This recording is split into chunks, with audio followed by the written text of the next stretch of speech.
speaking to you. Now, today we will speak about customer experience or customer service. And what we are going to do, we will discuss the 9 principles I share in my book, Chai Karak, A Customer Service Story.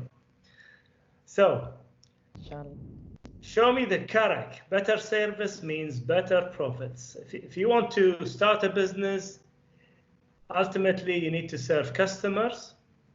If you serve them well, they will reward you with money, with referrals, so that you have more sales, more cash in the bank.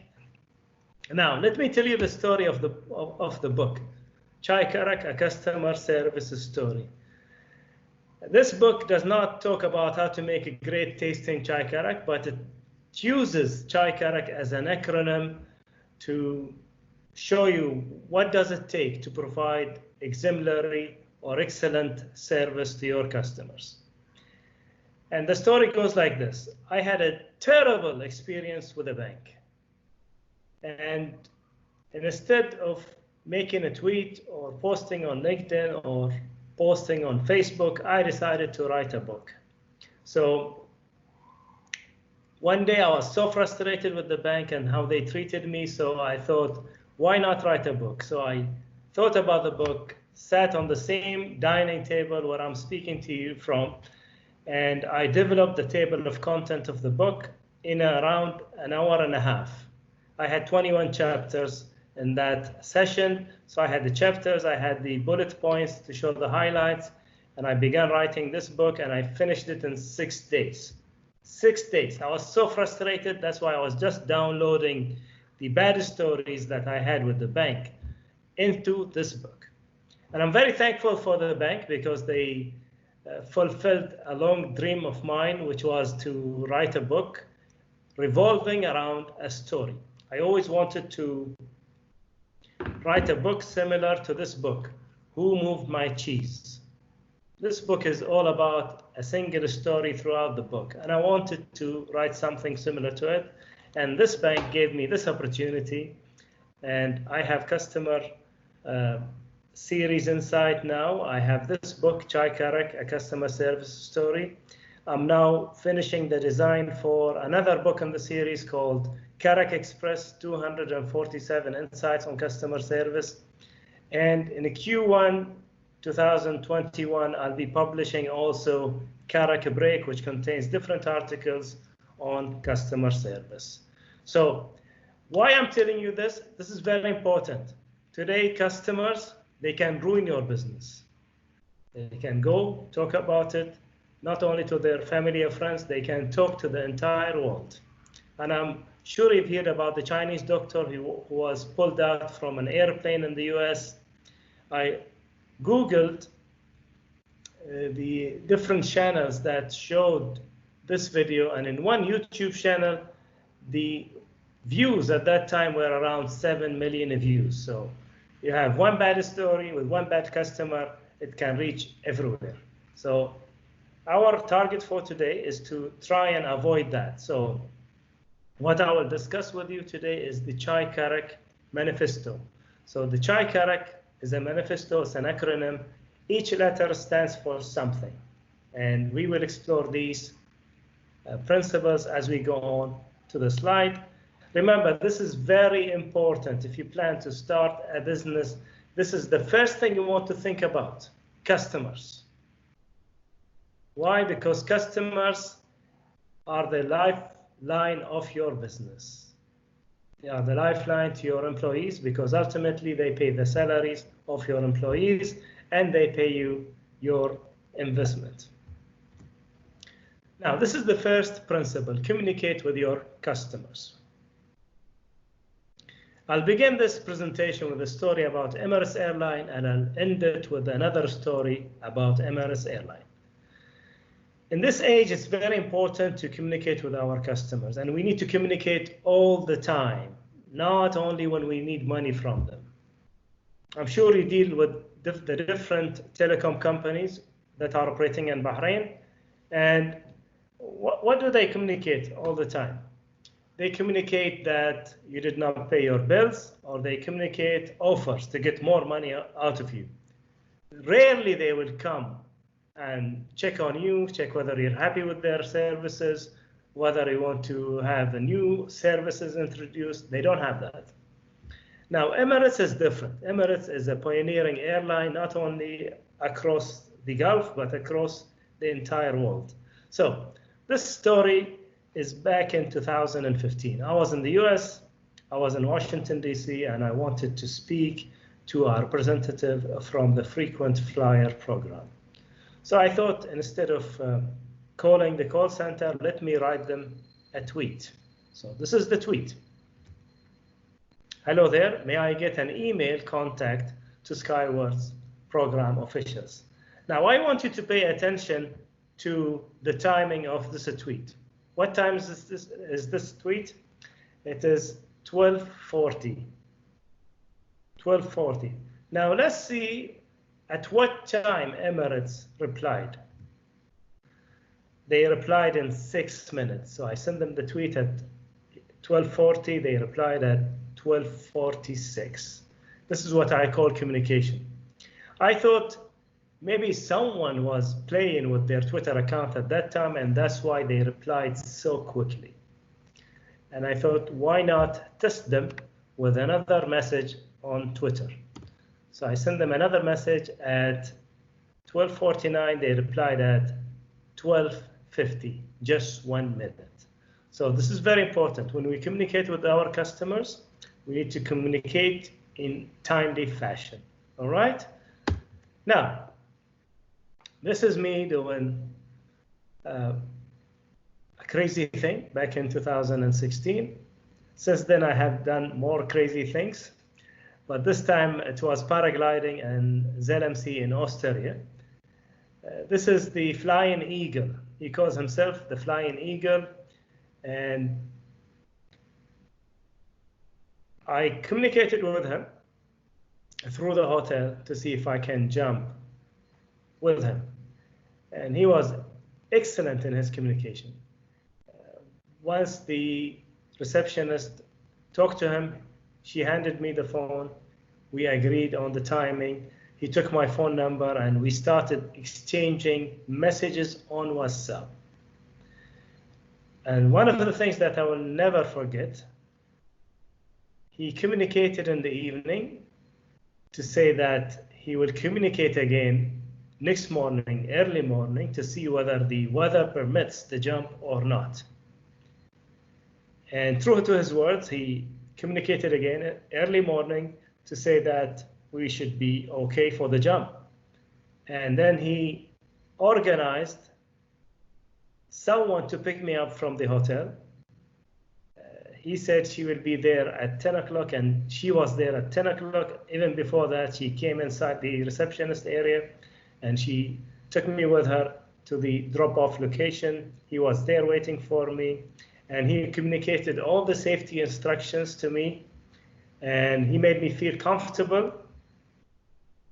And from 2,000 meters, we jumped together, and then he communicated with me further, and we're still in touch today. And now anyone who wants to jump, I will always give them his number. And this is what you want to do with your customers. You want to give them great customer service so that they give your company or your name to their family and friends. So this is the Flying Eagle. And now let's go to Morocco. We were in Austria. Let's go to Morocco. I like the fact Dr. Isra highlighted that I have left my job. It's not easy to leave your job, especially if it's a C-level job. A C-level job is basically someone who reports to the CEO, and you leave a salary, you leave a bonus, you leave leave allowance, you leave medical insurance, you leave life insurance, and you go to the unknown. But to tell you the truth, I'm so happy with my decision, and I don't regret it at all, because she said I'm focusing now on writing, speaking, and traveling. Let me tell you something. I travel for free. I rarely pay for my travel. And this trip to Marrakesh in Morocco was another free trip. I was speaking to a Swiss based company in Marrakesh, and they invited me to speak in their conference. And when they invite me to speak, they arrange for my accommodation, they arrange for my transport. And not only that, they pay me some fees as well. So it's fun to travel, to speak in conferences. When I arrived in Marrakesh, they arranged for my airport pickup. There was someone waiting, a Moroccan gentleman waiting for me inside the airport with a sign. He took me, and before we left, I told him I needed a SIM card. He took me to a telecom company. We bought the SIM card, and let me tell you, I was driven by a chauffeur in a black 7 Series BMW. So it was a royal treatment. Then we went to this hotel. It's called La Mamounia Hotel. And it's not like any hotel you check in. Usually in hotels, you check in by standing next to the reception, facing the reception staff behind the table. In this experience, it wasn't. They took me to a quarter where the receptionist came. She filled in the forms for me. She took my passport, she took my credit cards, and she did everything. And while I waited, someone came with rose milk, with almond, and authentic Moroccan dates. They were so delicious. I wanted to ask more, but it wasn't appropriate to ask for more. And then she said, "Let's go to your suite." As we walked on, I admired the interiors of this hotel, and when she opened the suite, I thought, this is good. This is so good. And I told her, this must be the best hotel in Marrakesh. She said, no, sir, this is the best hotel in Morocco. And then she showed me my bedroom, she showed me my bathroom, and she said, now I will show you the magic. She opened the curtains so that we can go to the balcony. And from the balcony, I can see the 9,000 hectares garden of this hotel. And all I could see was olive trees, palm trees, and orange trees, full of orange. And back in the distance, there were the Atlas Mountains with snow over them. And on my left side, it was the old city. So it was a dazzling view. And for the next 4 days, I had so much fun in this hotel. I had so much good experience, and they really fulfill their promises when they say they are the best hotel in Marrakesh or in Morocco. That same year, they won the best hotel award in Africa. They won the best hotel award in the entire world. So when you promise your customers something, you better deliver on that something. All right? Now, it's very important when you start a business, you need to anticipate the customer's needs. So I was reading in a book about a professor who works in the university, and from time to time he invites guest speakers, just like me speaking to you today. So one day he invited a CEO of a company that manufactured this. And this device is used to resuscitate somebody who's dying. So the guest speaker arrived to the university. He looked so tired, very tired. He could barely speak. So the professor asked him if he was okay or not. And he said, I'm okay. It's just been a very long night. I was in the ambulance, driving around, picking up patients, and see how the paramedics are treating these patients, because I wanted to see how the paramedics use the equipments we produce in our company. So sometimes producing something or a product or a service with your imagination, with your design, with your feedback from your family and friends may not be necessary. You need to be like this CEO. You need to go and meet the customers at their homes, at their companies, to make sure you can improve your products and to make sure they are the products you're producing, they are fulfilling their promises. This is very important. Now, this is Poland, and this is the lobby of a hotel, and they made it so nice for the guests, especially those who love sport. It's a theme for sports events. So you have the footballs, you have these cushions where you can sit and relax and chill. This is what you need to do. You know, people check into hotels to rest, and you need to give them that experience. They need to rest, so give them that experience. It's very important to think about your customers and what they need in advance. If you wait for them to tell you what they need, it is too late. You need to think forward. There is an old story of Steve Jobs. All of you know Steve Jobs. He always says the customer doesn't know what they need. We will tell them what they need. So keep that in mind. Now, this is Switzerland. This is Schwachhausen. This is the Rhine-Fall. This is a very interesting story for anticipating the needs of your customer. This napkin is given to you when you purchase the ticket to go on a boat ride to see the waterfall. Whenever you are wearing sunglasses or medical glasses, they know the mist, the water will hit your face, hit your eyes, hit your glasses, so they know you will need this napkin, and they give it to you free of charge, part of their service. Again, this is an example of showing your customers that you have thought about their requirements in advance. So in your business, you need to think about that. Now, this is very important. One time I was speaking to a big family, large family business group, and there were 300 attendees. And I asked them this question: who's responsible for customer service? Who's responsible for customer service? And only 7 raised their hands. This is wrong. Everywhere, everyone is responsible for customer service. Customer service is not a department, it's a culture. So all companies, all startups, they need to think of that.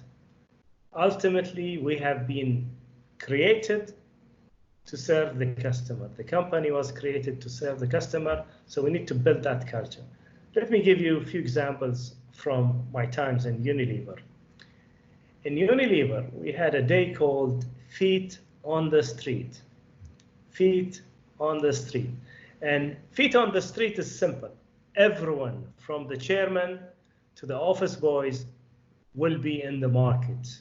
We will be dispatched to different hypermarkets, to different supermarkets, and we will be talking to customers. We will be selling them the products of the company and talking to them, chatting to them, getting their feedback about how can we improve our service, how can we improve our products. And this is done, as I told you, the chairman, from the chairman to the office boys. No one is spared. And the message is clear. This is important. We need to do it. We need to be close to the customers so that we need to know what they need. We need to fulfill these needs. Now, this is another example from Unilever. When I was in Unilever, I was in finance, so I had nothing to do with sales or customer service or marketing, but yet, as I told you, it's a consumer-centric company, and we have to be there along with the consumers. So one of the activities we usually do is through a research company, they will arrange that we visit families in their homes, and we will visit them. We will have notepads, and we will just listen to what they have to say. We would simply ask them, tell us about your routine since you wake up from your bed until you go back to your bed. And then as they narrate their daily routine, we would be asking probing questions to know more about their lifestyle and how can we target them with our products? How can we change things for them to make it better for them? So it's very important that we embed this culture, we embed this thought that customer service is not a department. Customer service is a mindset, is a culture that we need to build from the start. And when you are building a startup, this is the easiest thing to do, because when you are a startup, you have a small team, and the small team can observe the culture you create. Now, kindness goes a long way. This is the first K in the chai karak. Let me tell you this story. Back in 2015, I subscribed to the Speakers magazine, which is published by the National Speakers Association. So I paid the fees, and I waited for the magazines to arrive. I waited for 1 month, 2 months, 3 months, and nothing arrived. So I wrote them an email, and it turned out there was a problem in the mailing address, and they sent me this greeting card with this handwritten note. Mohammed, sorry, this did not reach you sooner. I am including an extra magazine to thank you for your patience. Please let me know if you have any question. Have a great day, Carrie. And I wanted to hug Carrie that day because she was so kind. I did not expect this because we're not used to this. We do not get handwritten notes in this region. So this was very kind gesture from her, and that's why she's included as a recognition in this presentation. She was so kind, and sometimes the best way to deal with angry and problematic customers is to be kind with them. If you start shouting, they start shouting louder, and this cycle will never end. So be kind to your customers. Ultimately, customer service is all about being a human dealing with another human. Now, this is a big thing. Address complaints promptly. Every year I go to Kuwait and I teach for around a month.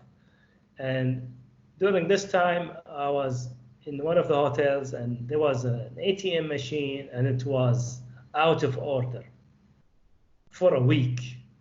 So I thought, let me tease the bank and see if they respond. So this is the National Bank of Kuwait. Hello, MBK, out of order for a week, too bad. They replied to me, good evening, Mr. Mohammed, can you provide us which branch to investigate with the concerned department? Thank you. And they fixed it. They fixed the ATM machine. And this is something very important to keep in mind, is that when a customer complains, check their complaint, address it promptly, because sometimes complaining is good for your company because you're getting insights on what's happening.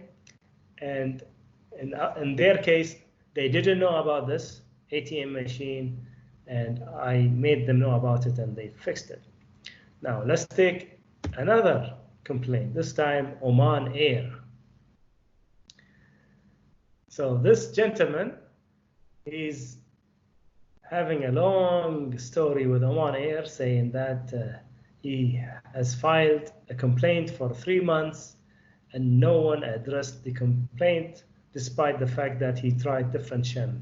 This is bad. This is so bad. Nowadays, if you start a business, you will definitely be on social media. You need to assign someone to monitor your social media accounts in terms of the feed and in terms of the comments. No one replied to this gentleman. At least they could have replied to him on Instagram and taken this comment off their feed and address his complaint. But apparently, no one is accountable for addressing complaints. Now, let's talk about what I call the silent complaint. This is a very simple concept. When your customers are unhappy, they have two options.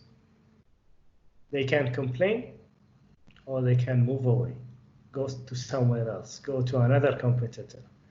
Now, the silent complaint, this slide is designed this way black and white, because this is a very sad story of customer service. I publish collaborative books, and by collaborative books, I have myself write a chapter and I invite others to write other chapters. This is the first book I published. It had 26 authors, and I thought I'll be dealing with this press house for the rest of my writing career. And I'm planning to write so many books. So when I was about to print this book on startups, which I'll give a few copies to the Incubator Center and University of Bahrain as a gift. When I wanted to print this book, I went to the same press house. I gave them the text, and before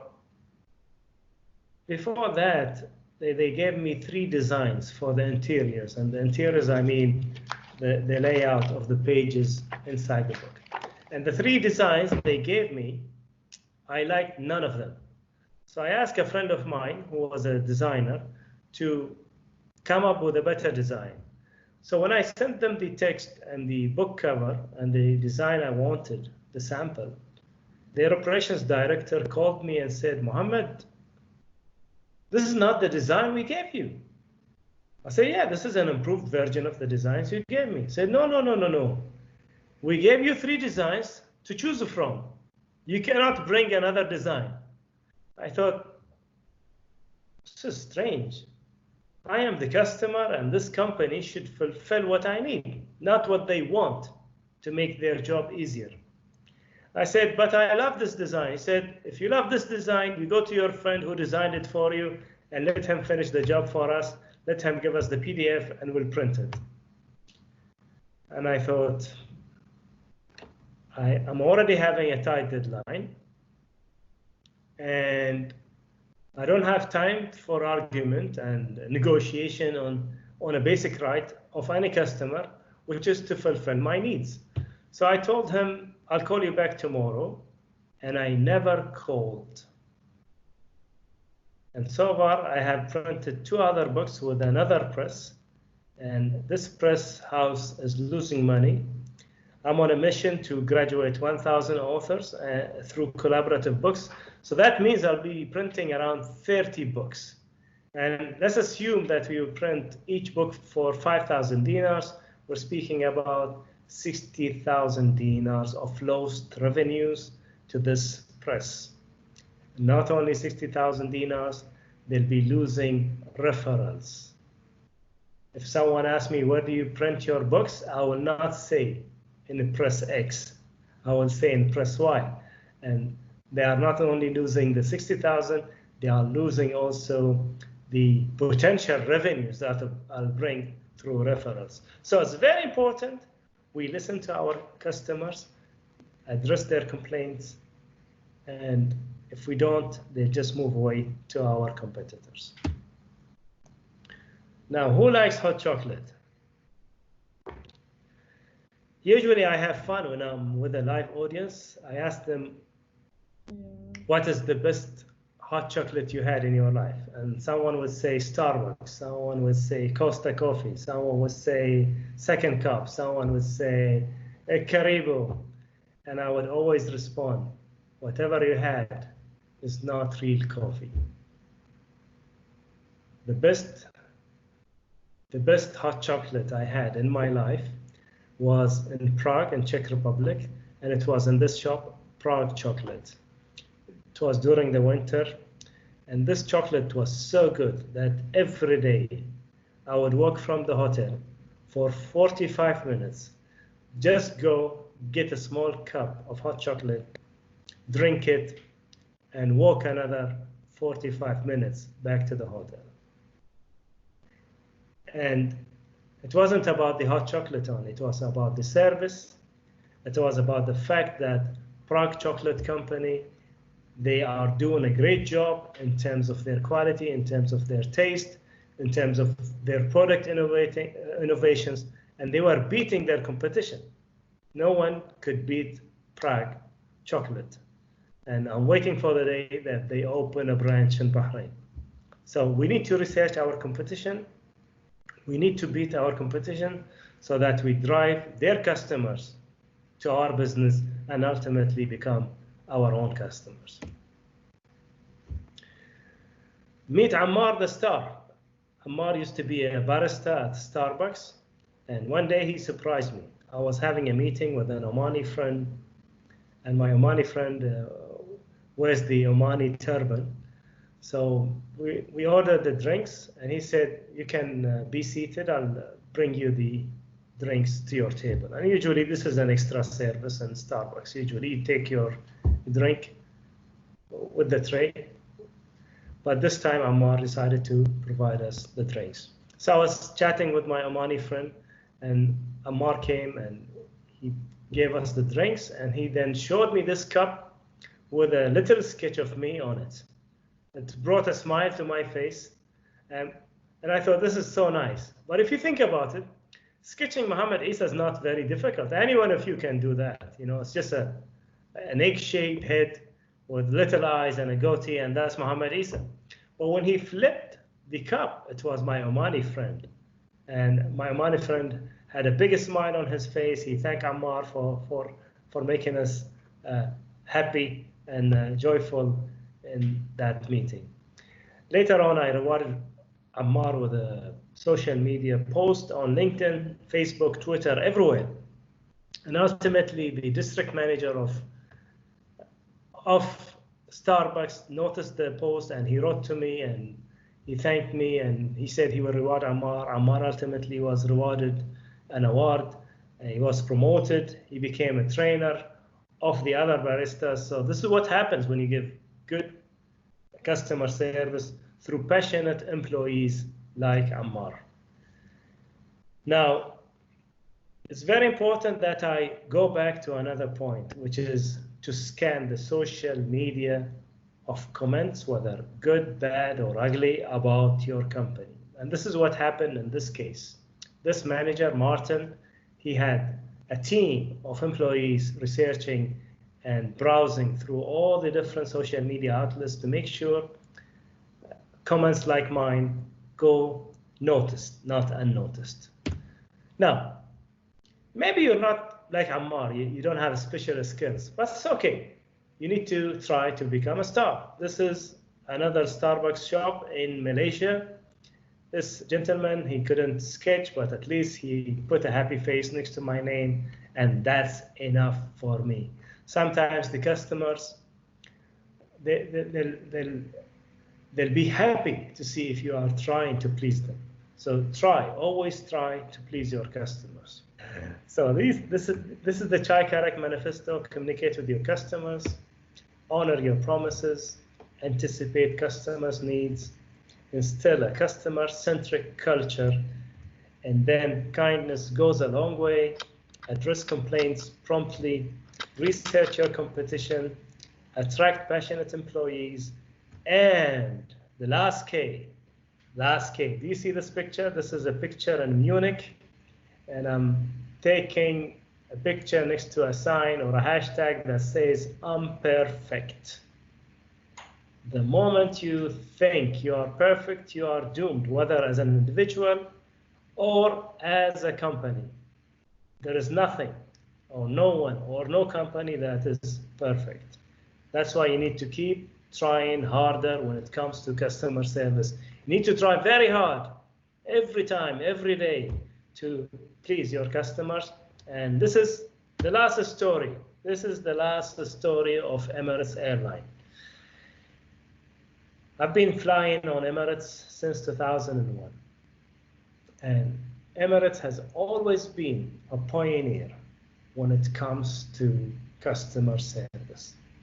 Back in 2001, whenever I wanted to come to Bahrain, because I used to work in Dubai, whenever I wanted to come to Bahrain during a weekend, I would dial a number, Emirates Airline, they respond, and I'll ask them to give me the flights available to Bahrain, and they will give me the options. I'll choose one option, and then they'll ask me, do you want to fly business or economy? And I'm very humble, that's why I always fly economy.